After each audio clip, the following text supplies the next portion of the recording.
Hello friends, मैं हूं वंश और आप देख रहे हैं मैथ्स विद वंश। आज हम करेंगे chapter number 9 that is some applications of trigonometry की एक्सरसाइज 9.1 का क्वेश्चन नंबर 30। तो देखो क्वेश्चन नंबर 13 में क्या गिवन है। As observe from the top of the 75 metre high lighthouse from the sea level. ठीक है, वो कह रहा है कि एक लाइट हाउस है जिसकी हाइट है 75 मीटर। लाइट हाउस क्या होता है, आप देखोगे जो भी सी में डेंजर एरिया होते हैं या फिर रिवर के किनारे डेंजर एरिया होते हैं तो लाइट हाउस वहां लगा रखा होता है। दैट इज वो लाइट प्रोवाइड करता है। ठीक है, जो शिप्स पास कर रही हैं, जो बोट पास कर रही हैं, तो उन्हें डेंजर एरिया इंडिकेट करने के लिए कि यहाँ पे रॉक्स बहुत सारे हैं, देख के चलो। ठीक है, और कोई भी डेंजर एरिया हो तो उसके पास लगा होता है लाइट हाउस जो लाइट प्रोवाइड करता है। ठीक है, तो वो कह रहा है उस लाइट हाउस की हाइट है 75 मीटर और सी लेवल पे ही लग रहा है। ठीक है, यानी कि सी से बहुत ऊपर नहीं लग रहा, सी लेवल पे ही लग रहा है। अब आगे देखो, the angle of depression of two ships are 30 degree and 45 degree. अच्छा, अब वो कह रहा है top of the, as observe from the top. ठीक है, दैट इज अगर टॉप पे रह के हम देखें दो शिप्स का एंगल दे रखा है, एंगल ऑफ डिप्रेशन।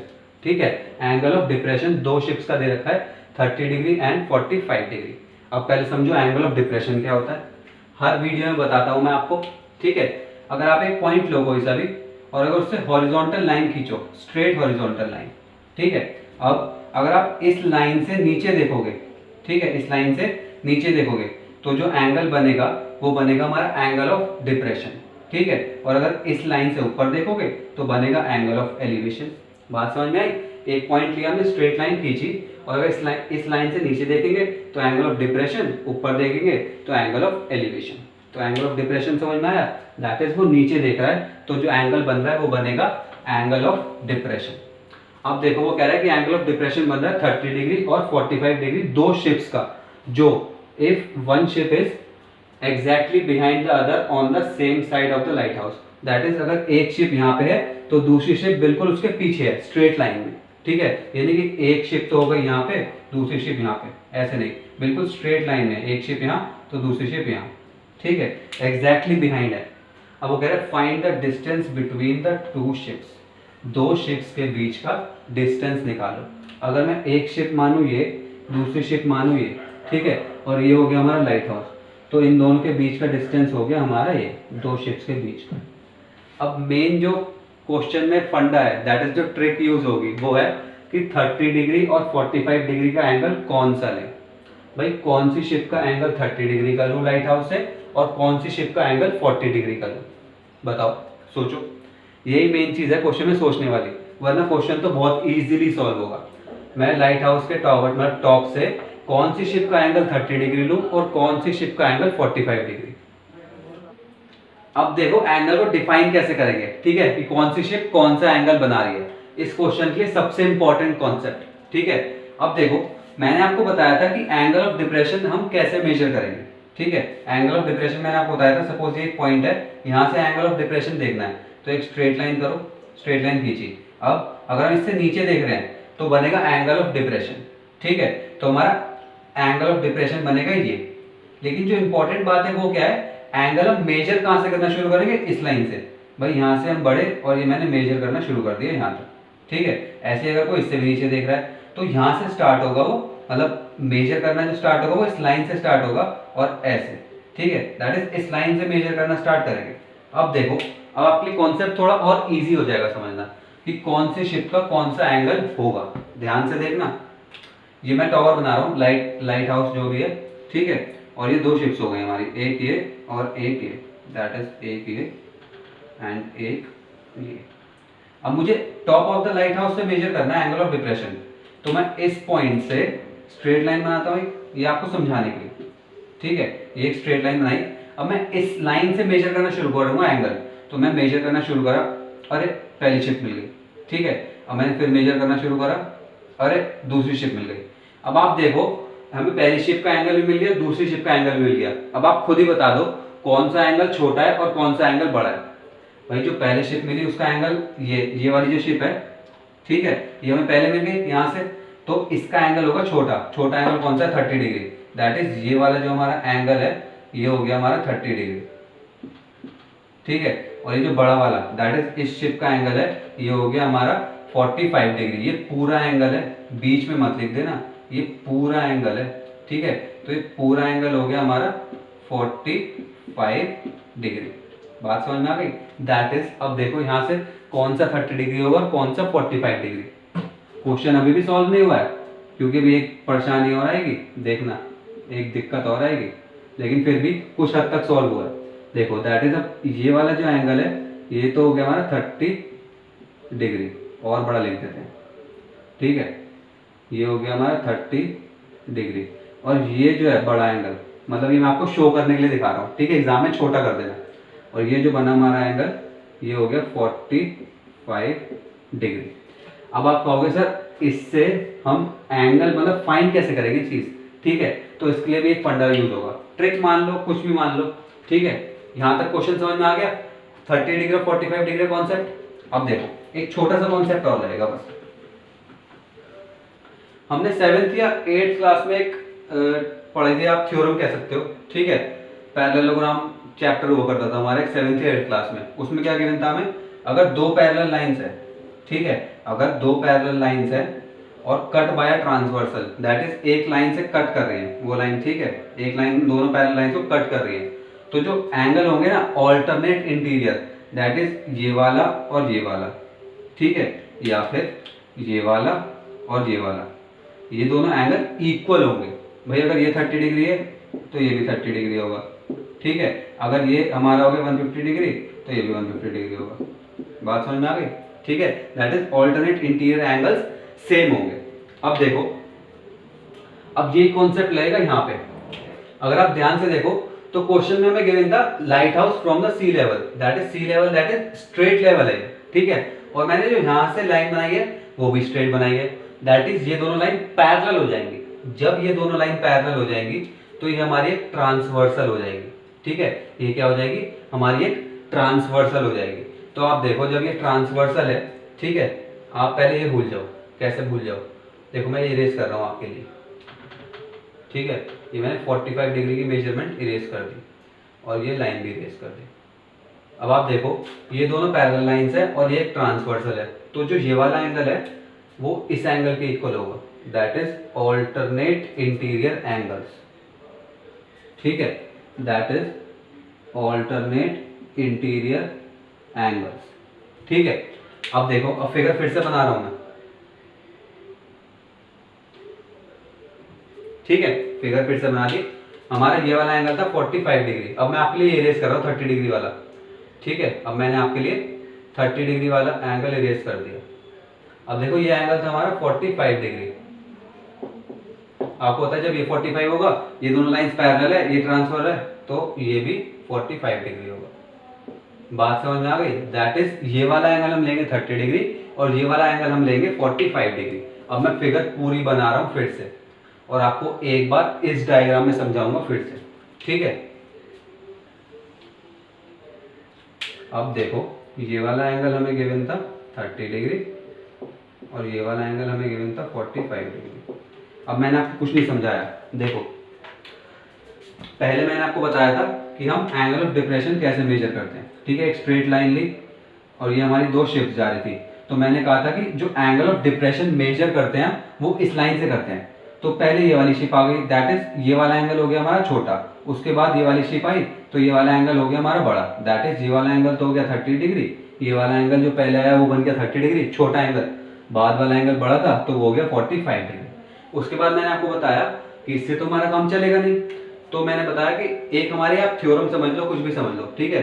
अगर दो पैरेलल लाइंस है और cut by transversal, transversal means एक लाइन समझ लो आप, ठीक है। तो दो पैरेलल लाइंस और बीच में उन्हें एक ट्रांसवर्सल कट कर रही है, तो ऑल्टरनेट इंटीरियर एंगल्स इक्वल होते हैं, दैट इज ये वाला एंगल और ये वाला एंगल, ये वाला एंगल और ये वाला एंगल, ठीक है। तो वाली चीज हमने यहाँ पे यूज करी, तो ये 30 डिग्री था तो ये 30 डिग्री आ गया, ये 45 डिग्री था तो ये 45 डिग्री आ गया। अब क्वेश्चन बहुत इजीली निकलेगा, ठीक है। कॉन्सेप्ट समझ में आ गया। अब देखो, अब क्वेश्चन बहुत इजीली निकलेगा, कॉन्सेप्ट समझ में आना चाहिए पहले। अब देखो, अगर क्वेश्चन समझ में आ गया हो तो सॉल्व करते हैं, ठीक है। क्वेश्चन समझना ही सबसे इंपॉर्टेंट है इस चैप्टर में, क्योंकि फिगर ही नहीं बनते बस, ठीक है। अगर एक बार फिगर बन जाए तो हमारा सोल्यूशन बहुत इजी हो जाता है। अब देखो, मुझे ये वाला एंगल गिवन है, ये वाला एंगल गिवन है और ये वाली साइड गिवन है, दैट इज लिख लेते हैं पहले ए बी इक्वल्स टू क्या है, height of the tower, height of the lighthouse given है यहाँ, ठीक है, lighthouse that is 75 metre, ठीक है। और हमें निकालना क्या है, हमें निकालना है DC, that is distance between two ships, ठीक है, दो शिप्स के बीच का डिस्टेंस है, हमें वो फाइंड करना है। अब देखो मुझे साफ साफ दिख रहा है दो राइट एंगल ट्राइंगल बन रहे हैं, ठीक है, एक तो ये ए बी सी और एक बड़ा वाला right angle triangle A B D, ठीक है।